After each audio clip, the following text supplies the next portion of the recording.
നമസ്കാരം, ആഴ്ചവട്ടത്തിലേക്ക് സ്വാഗതം.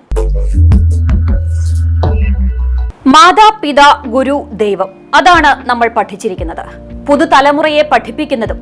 പക്ഷേ ഇന്നത്തെ കുട്ടികൾക്ക് മാതാവും പിതാവും ഗുരുവും ദൈവവും അവരവർ തന്നെ എന്നുള്ള ചിന്തയാണ്.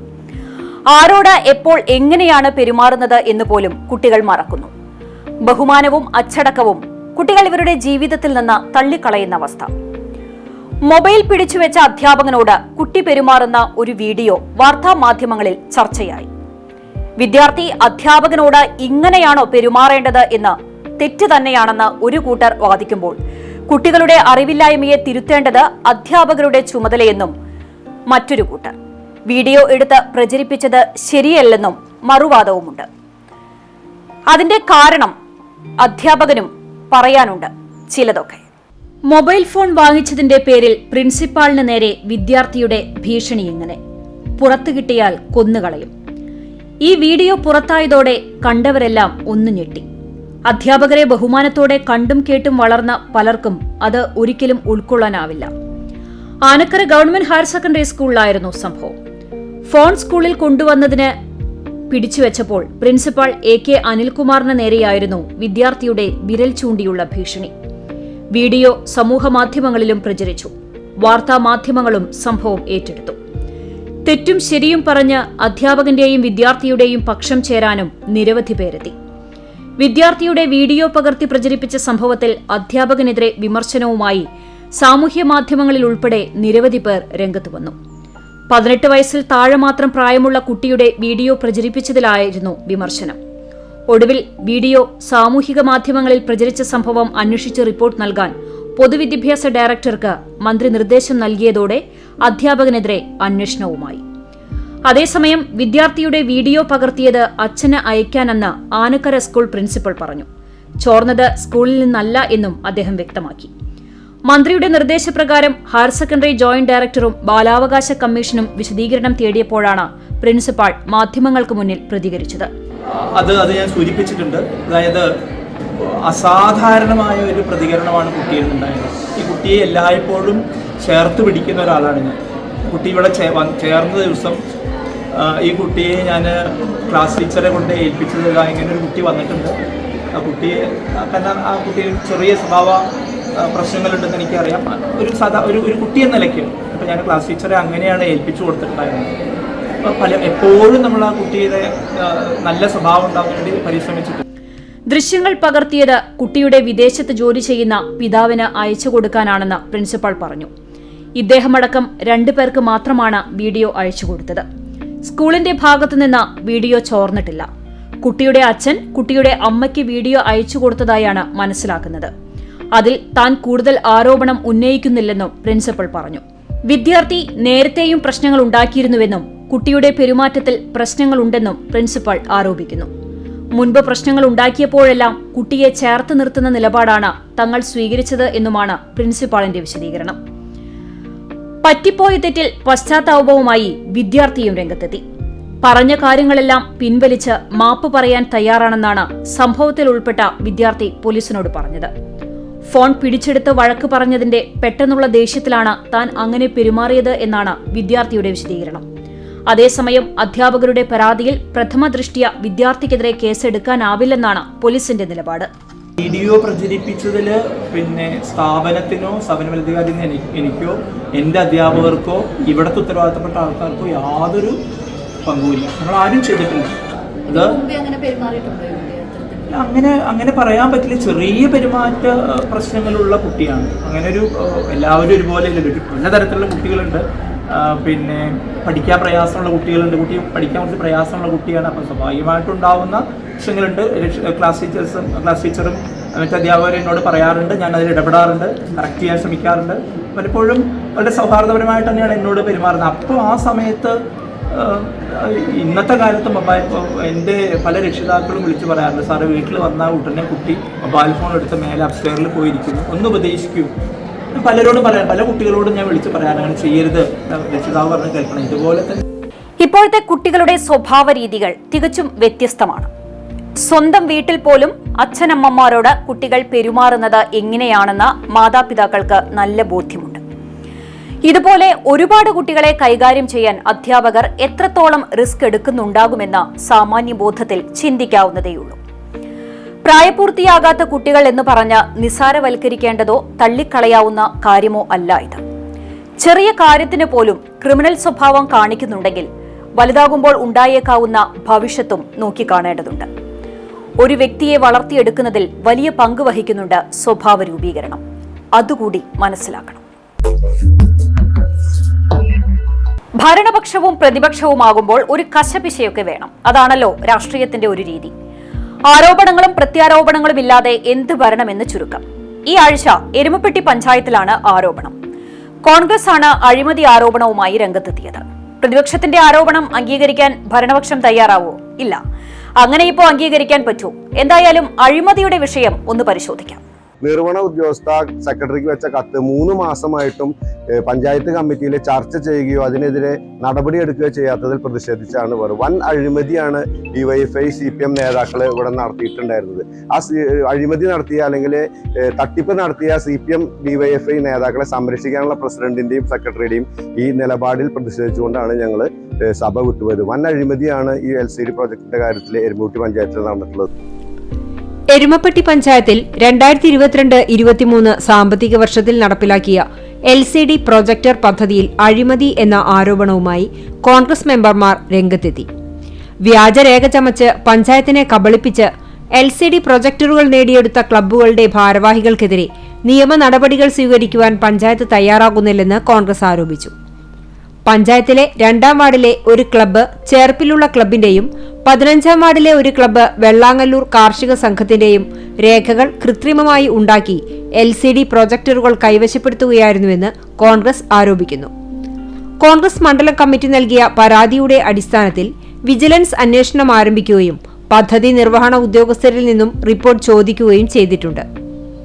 പരാതിയിൽ വാസ്തവമുണ്ടെന്ന് ബോധ്യപ്പെട്ട നിർവഹണ ഉദ്യോഗസ്ഥ ഈ വിവരം പഞ്ചായത്തിന് രേഖാമൂലം അറിയിച്ചിട്ടുണ്ടെന്നും എന്നാൽ ഈ വിഷയം യോഗത്തിൽ ചർച്ച ചെയ്യാൻ കോൺഗ്രസ് ആവശ്യപ്പെട്ടെങ്കിലും പഞ്ചായത്ത് പ്രസിഡന്റോ സെക്രട്ടറിയോ തയ്യാറായില്ലെന്നും കോൺഗ്രസ് ആരോപിക്കുന്നു. പഞ്ചായത്തിന്റെ മുതൽ കൊള്ളയടിക്കുന്നതിന് CPM ഭരണസമിതി കൂട്ടുനിൽക്കുകയാണെന്ന് കോൺഗ്രസ് മെമ്പർമാർ ആരോപിച്ചു. ആരോപണത്തിന് മറുപടിയുമായി പഞ്ചായത്ത് പ്രസിഡന്റും രംഗത്തെത്തി. വ്യാജരേഖയുണ്ടാക്കി പ്രൊജക്ടറുകൾ നേടിയെടുത്ത ക്ലബ്ബുകൾക്കെതിരെ ഇന്റേണൽ വിജിലൻസ് ഓഡിറ്റിന്റെ അടിസ്ഥാനത്തിൽ നടപടിയുടെ ഭാഗമായി നോട്ടീസ് നൽകിയിട്ടുണ്ടെന്നും കോൺഗ്രസ് മെമ്പർമാരുടെ മറിച്ചുള്ള ആരോപണം അടിസ്ഥാനരഹിതമാണെന്നും എരുമപ്പെട്ടി പഞ്ചായത്ത് പ്രസിഡന്റ് S. ബസന്തലാൽ പറഞ്ഞു. 2ാം വാർഡിലെ UDF അംഗം സുധീഷ് പറമ്പിന്റെയും 15ാം വാർഡിലെ UDF അംഗം റിജി ജോർജിന്റെയും വാർഡുകളിലാണ് ഇപ്പോൾ UDF നേതാക്കന്മാർ ആക്ഷേപവുമായി വന്നിട്ടുള്ളത്. ഈ വാർഡുകളിൽ ഗ്രാമപഞ്ചായത്ത് അംഗങ്ങളായ സുധീഷ് പറമ്പിലോ റിജി ജോർജോ നാളിതുവരെയും യാതൊരു പരാതിയും ആക്ഷേപവും ഈ പഞ്ചായത്ത് കൗൺസിലിൽ ബോധിപ്പിച്ചിട്ടുണ്ട്. ഇതുവരെ ഉന്നയിക്കാത്ത ഒരു ആരോപണം ഉന്നയിച്ചിട്ടുണ്ടെങ്കിൽ ഇന്റേണൽ വിജിലൻസ് കണ്ടുപിടിച്ചിട്ടുണ്ടെങ്കിൽ അത് നടപടി സ്വീകരിക്കുന്നതിന് ഗ്രാമപഞ്ചായത്ത് കൗൺസിലിക്ക് യാതൊരു പ്രയാസവുമില്ല. കർശനമായ നടപടി വ്യാജരേഖ ചുമത്തതിനും അനുവദിക്കുന്നതിനും ഈ ഭരണസമിതി സ്വീകരിക്കുന്നത്. കഴിഞ്ഞ ലോകകപ്പ് ഫുട്ബോൾ മത്സരത്തിന്റെ സമയത്താണ് പഞ്ചായത്തിലെ ക്ലബ്ബുകളിലേക്കും വായനശാലകളിലേക്കും LCD പ്രൊജക്ടറുകൾ നൽകിയത്. 18 വാർഡുകളിലെയും മെമ്പർമാർ LCD പ്രൊജക്ടർ നൽകിയ ക്ലബ്ബുകളുടെ ലിസ്റ്റ് അംഗീകരിച്ചിട്ടുള്ളതാണ്. എന്നാൽ കോൺഗ്രസ് മെമ്പർമാർ പ്രതിനിധാനം ചെയ്യുന്ന 2, 15 എന്നീ വാർഡുകളിലാണ് കൃത്രിമ രേഖയുണ്ടാക്കി പ്രൊജക്ടർ നേടിയെടുത്തതായി കണ്ടെത്തിയിട്ടുള്ളത്. ഇതിനെതിരെ നടപടി സ്വീകരിക്കുമെന്ന് പഞ്ചായത്ത് അറിയിച്ചിട്ടുള്ളതാണ്. എന്നാൽ കോൺഗ്രസിനുള്ളിലെ ഗ്രൂപ്പ് വഴക്കിന്റെ ഭാഗമായി ചില മെമ്പർമാരെ ലക്ഷ്യം വെച്ചാണ് ഒരു വിഭാഗം കോൺഗ്രസ് അംഗങ്ങൾ ആരോപണമായി രംഗത്തെത്തിയിട്ടുള്ളതെന്നും കോൺഗ്രസ് മെമ്പർമാർക്കിടയിലുള്ള ഈ ഗ്രൂപ്പ് വഴക്ക് വികസന പ്രവർത്തനങ്ങളെയും പ്രതികൂലമായി ബാധിക്കുന്നുണ്ടെന്നും കോൺഗ്രസിലെ ഗ്രൂപ്പ് വഴക്കും ഇരട്ടത്താപ്പും ജനങ്ങൾ തിരിച്ചറിയണമെന്നും പഞ്ചായത്ത് പ്രസിഡന്റ് കൂട്ടിച്ചേർത്തു. അപ്പോ എങ്ങനെ ആരോപണം വന്ന വഴി ഇങ്ങനെ കാര്യങ്ങൾ വീണ്ടും കലങ്ങി മറിയുകയാണ്. ചക്കിന് വെച്ചത് കൊക്കിന് കൊണ്ടോ എന്ന് പറയുന്നത് പോലെ ഇപ്പോ പ്രശ്നം ആരോപിതർക്കിടയിലാണെന്ന് മറുപക്ഷവും പറയുന്നു. കള്ളൻ കപ്പലിൽ തന്നെയാണോ എന്ന് പ്രേക്ഷകർ സംശയിച്ചാൽ അത് സ്വാഭാവികം മാത്രം. ശരീരത്തിന് ആവശ്യമായ പോഷക ഗുണങ്ങൾ കൊണ്ട് സമ്പന്നമാണ് ഇലക്കറികൾ. അതിൽ പ്രധാനപ്പെട്ട ഒന്നാണ് ചീര. നമ്മുടെ തൊടിയിൽ യഥേഷ്ടം ഉൽപ്പാദിപ്പിക്കാവുന്ന ഒന്ന്. പക്ഷേ ഈ ചീരക്കറി ഇഷ്ടമില്ലാത്തവരുണ്ട്. അവർക്കെങ്ങനെ ഇലക്കറിയുടെ ഗുണം കിട്ടും? അതിന് വഴിയൊരുക്കിയിരിക്കുകയാണ് ഒരു വീട്ടമ്മ. ചീരകൃഷിയിൽ പുത്തൻ പരീക്ഷണം നടത്തി വിപണി കീഴടക്കാനുള്ള ശ്രമത്തിലാണ് ഈ വീട്ടമ്മ. ചീരകൃഷിയുമായി ബന്ധപ്പെട്ട് പുത്തൻ പരീക്ഷണങ്ങളുടെ പണിപ്പുരയിലാണ് ഗുരുവായൂർ സ്വദേശി സുജാത സുകുമാരൻ. ചീരയിൽ നിന്ന് കണ്ടെത്തിയ ശീതളപാനീയം വിജയകരമായതിനെ തുടർന്ന് ഇനി കാലിത്തീറ്റ നിർമ്മിക്കാനുള്ള ഒരുക്കത്തിലാണ് ഈ വീട്ടമ്മ.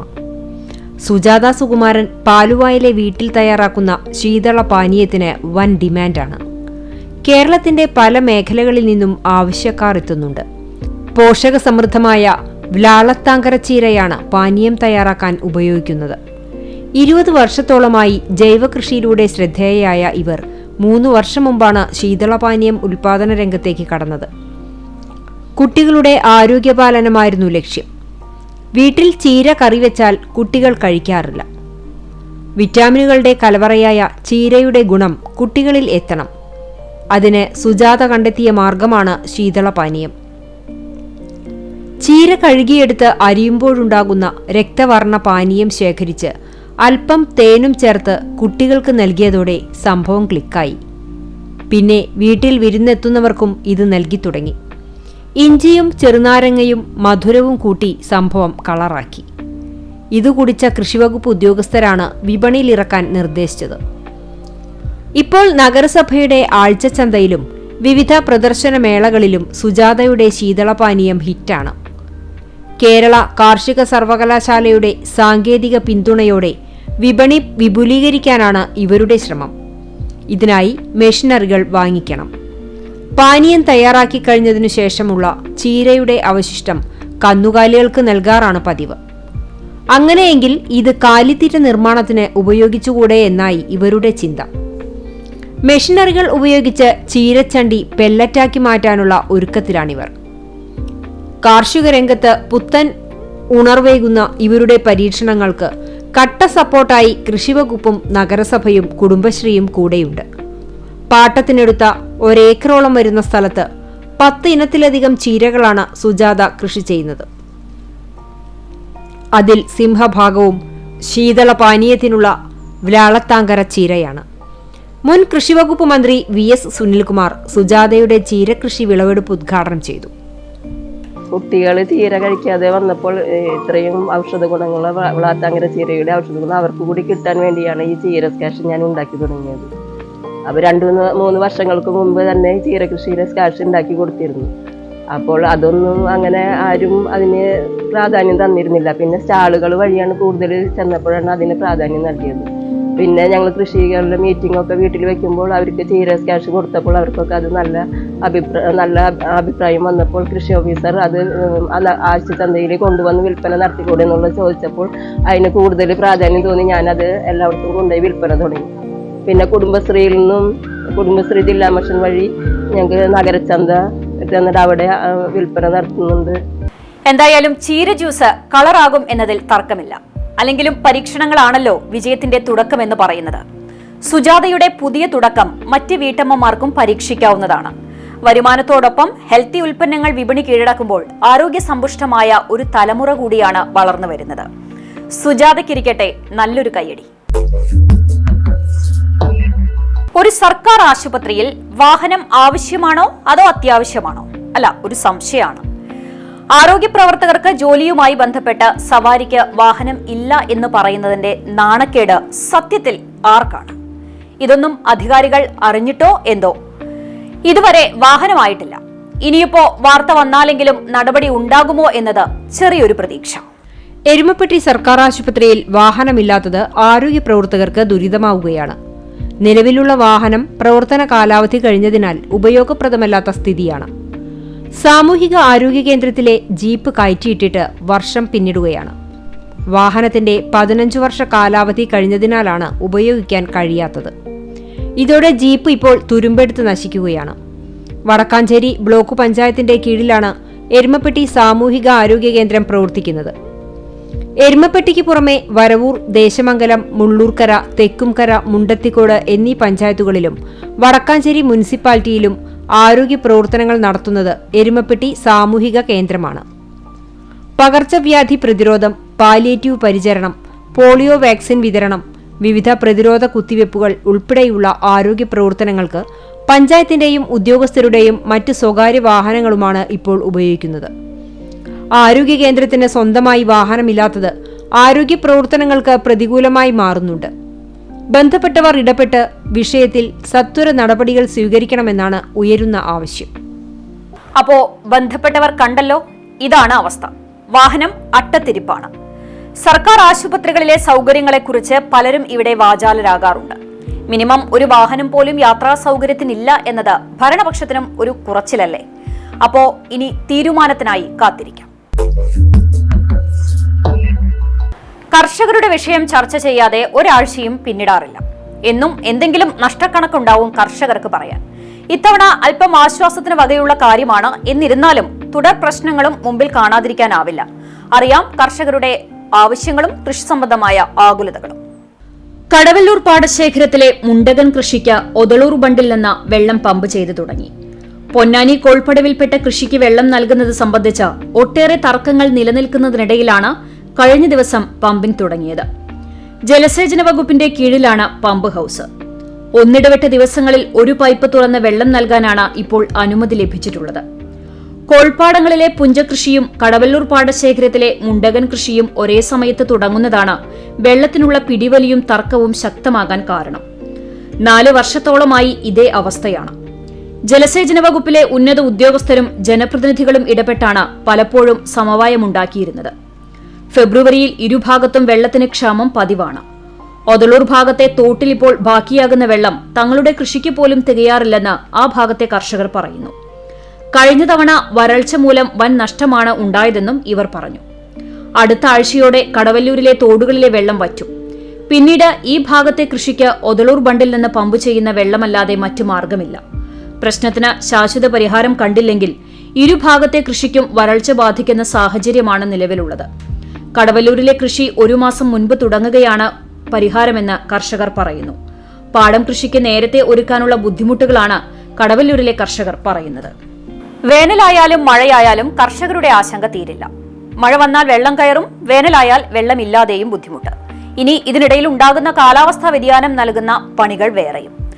ഒന്നിൽ നിന്ന് കരകയറാം എന്ന് വിചാരിച്ചാൽ അവിടെയും എന്തെങ്കിലും ബുദ്ധിമുട്ട് സൃഷ്ടിച്ച് കാലാവസ്ഥ വില്ലനാകും. എന്നാലും പ്രതീക്ഷ കൈവിടാതെ കർഷകർ അവരുടെ ജോലി ചെയ്തുകൊണ്ടേയിരിക്കും. വാർത്തയും വാർത്താ വിശകലനവുമായുള്ള ആഴ്ചവട്ടം ഇവിടെ പൂർണ്ണമാകുന്നു. നന്ദി, നമസ്കാരം.